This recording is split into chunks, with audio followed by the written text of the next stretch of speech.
At Thanksgiving, my sister stood up, tapped her glass, and announced like she was accepting an award. Mom and Dad are signing the house to me. Emily gets nothing. The room erupted cheers, whistles. Someone even yelled, "About time I didn't clap." I didn't blink. I just smiled the way you smile when a storm hits, but you already know the roof is theirs, not yours. I set my fork down. "Dad," I said softly, "should I tell them, or will you?" His face drained. My sister froze. And in that moment, everyone knew something was coming. Before I take you into what happened after that silence, tell me, where are you listening from tonight? It helps to know there are people out there who've lived through families like mine. My name is Emily Nolan, and if you'd met my family before that Thanksgiving, you might have thought we were close. The kind of Midwestern picture people post on holiday cards, matching sweaters, smiling in front of a tree, pretending we never raised our voices. But families like mine don't break in loud, obvious ways. They crack in silence, in small choices, in who gets listened to and who gets ignored. And for as long as I can remember, I've lived in the quiet space where people only notice you when they need something. Jenna, my younger sister, never knew that space. She was the favorite, bright, loud, full of charm, the kind of girl relatives fawn over at gatherings, calling her a natural and a spark. I didn't hate her for it. I just learned early that I'd have to build my life on my own because nothing was ever going to be handed to me the way it was handed to her. Growing up, I watched my parents pour attention into Jenna like she was a plant that needed constant watering. Dance classes, summer camps, private lessons, things I was told we couldn't afford when I asked. Later, when I moved to Chicago for work, they called it selfish, like choosing independence meant I was abandoning them. Meanwhile, Jenna stayed close, visiting every weekend, sliding into that perfect little mold they'd carved out for her. Still, I kept coming home for holidays. For my grandmother, mostly.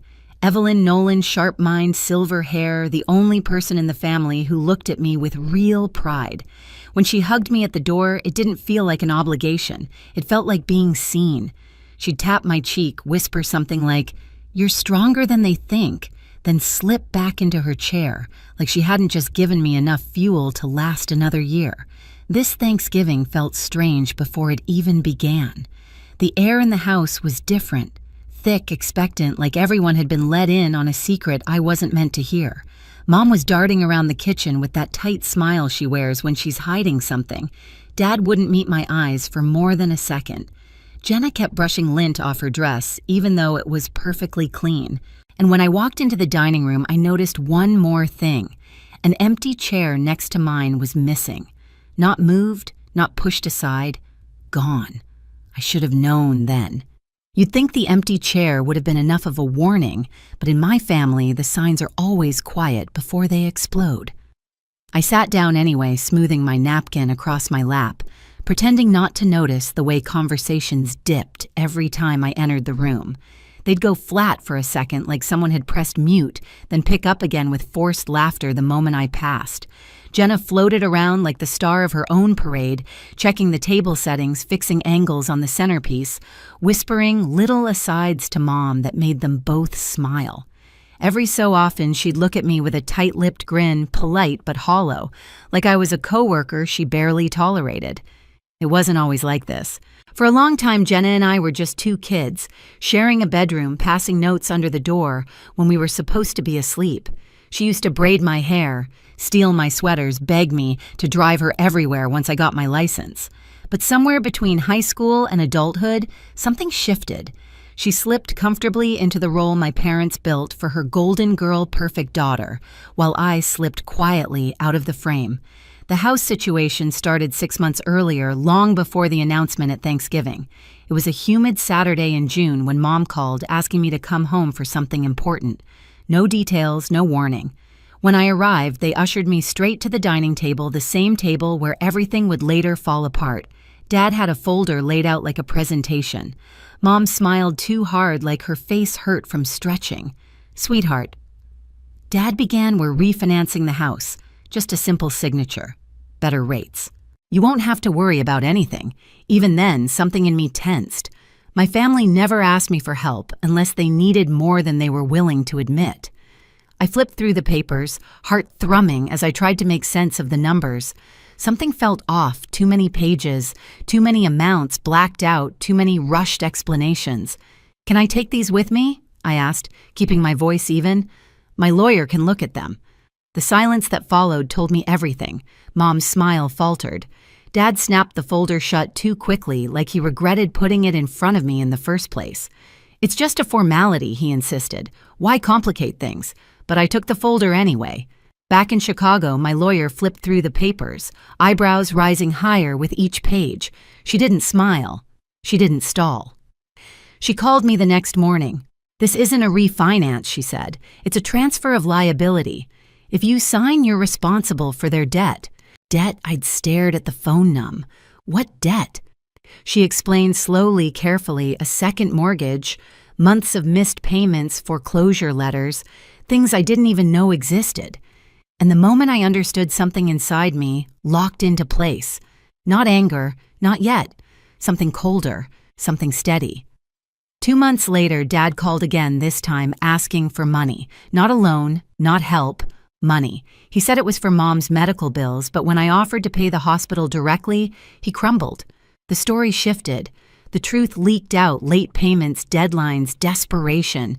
And now sitting at that Thanksgiving table, watching Jenna glow under everyone's attention, the weight of those 2 months pressed against my ribs.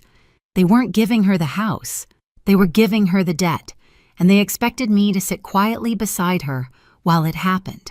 By the time November rolled around, the secret sat between my parents and me like a live wire. We did not talk about the papers I refused to sign or the call where Dad admitted the truth. Our conversations shrank into weather updates and questions about work, as if small talk could cover a crater. They did not know I had done more than refuse. I pulled the property records myself. I knew about the second mortgage, the interest eating them alive, the foreclosure clock already ticking. They were drowning and trying to drag someone else under with them. At first, I thought that someone was always meant to be me. I was the one with the stable job in Chicago, no kids, the person they saw as a safety net they were entitled to. Saying no to them was like learning a new language that tasted like guilt. Then Jenna started posting hints online, captions about big changes, photos on the front porch with our parents, jokes about being ready to be a homeowner. Every post felt like another piece snapping into place. A week before Thanksgiving, Mom called to gush about how excited Jenna was to host more often once things were settled with the house. She said it lightly, as if the house were a gentle heirloom, not a bomb they were wrapping in a bow. That was the night I stopped hoping they would fix it on their own. I went to my desk, pulled out a folder, and started filling it. Copies of payments overdue, notices the summary pages that showed exactly how deep they were. I did not plan to humiliate them. I planned to make sure no one could say they did not know what they were walking into. On Thanksgiving morning, I drove back with that folder in my bag and a knot in my stomach. Part of me still wanted to believe they would pull me aside, admit the plan had gone too far. Instead, Mom met me at the door with a tight hug that smelled like perfume and strain. "You look beautiful," she said. "Jenna is going to be so happy you're here." The way she said Jenna, not we, told me everything. Inside, the dining room was set. Extra leaves in the table glasses shining, every chair filled but mine. My grandmother caught my eye from her usual spot and gave me a small nod like she knew more than she was saying. As I slid into my place, my hand brushed the edge of my bag. Paper against canvas. Proof against denial. If they were turning this dinner into a performance, I was done playing the quiet extra. When my sister rose from her seat and tapped her glass, I already knew I was about to watch the curtain lift on a performance they'd rehearsed without me. Jenna stood there, glowing, her hair curled perfectly, the necklace our grandmother gave her, catching the light like it had been chosen specifically for the moment she was about to steal. "Mom and Dad are signing the house to me," she announced, her voice bright enough to carry across every plate and every glass. "Emily gets nothing." The room erupted before the meaning had even finished sinking in. Cheers, loud claps, a few whistles, and the kind of laughter people use when they think they're supporting something good. Someone actually slapped Dad on the back. My mother dabbed the corner of her eye like she was witnessing an engagement. I didn't touch my glass. I didn't even blink. I just looked at Jenna and smiled. Not wide, not warm. The kind of smile that holds the weight of everything you aren't saying yet. Then I lowered my fork onto my plate and asked Dad, should I tell them? Or will you? The effect was instant. It was like my words cut a wire. The room dropped into silence so heavy I could hear the radiator tick. Dad's hand slipped. His fork hit the plate with a metallic clatter that echoed. Jenna's expression pinched. Tell us what... Around us relatives leaned forward, scenting drama. My grandmother exhaled sharply, as if she'd been waiting for anyone to stop pretending everything was fine. I reached into my bag, pulled out the folder, and placed it in front of me. I didn't open it yet. I just let it sit there, resting like a quiet threat. Before you celebrate Jenna getting the house, I said calmly, you should probably know the condition it's in. Dad tried to recover. Emily not here. Why not, I asked. You weren't embarrassed when you decided to sign it over to her without telling her about the debt. Heads turned. Conversations died. Jenna stiffened like someone had pulled a string tight inside her. What debt, she snapped. I finally opened the folder. A stack of payments bills and overdue notices stared up at us. I slid one page forward, the summary line in bold. They're behind on payments, I said, on 2 mortgages. The second one was taken out without telling anyone. They're months from foreclosure, maybe weeks. My mother's hand flew to her mouth. Dad reddened. Jenna blinked like she'd been slapped. That's not true, she said, her voice rising. They would have told me. Did they tell you, I asked, eyes steady on hers, that the house comes with over $100,000 in debt? That if you sign those papers, you're responsible for every overdue payment and every penalty? Something cracked in her expression. Doubt crept in. Dad tried again. You're making this sound worse than it is, Emily. We're handling it. Are you? I held up another page. Because this one says the bank isn't convinced you're handling anything. He lunged forward as if he could snatch the paper out of my hand right there in front of 20 witnesses. I pulled it back before he could touch it. Stop, Mom begged. Please, don't do this today. Why not, I asked. You chose today. The relatives started shifting in their chairs, some uncomfortable, some newly curious, a few openly furious at being included in this spectacle they hadn't been prepared for. My Aunt Diane was the first to speak. Daniel, she said sharply, is this true? Dad didn't answer. His jaw clenched so tightly I thought it might crack. Mom buried her face in her napkin. Jenna looked between them and me. But they said the house was mine. It was never a gift, I said softly. It was an escape route for them. They needed someone to carry the debt. First they tried to trick me. When that didn't work, they chose you. Jenna stood frozen in her sequined dress, shaking. Her fiancé Tyler leaned away from her slightly, like he wasn't sure if he should be associated with any of this.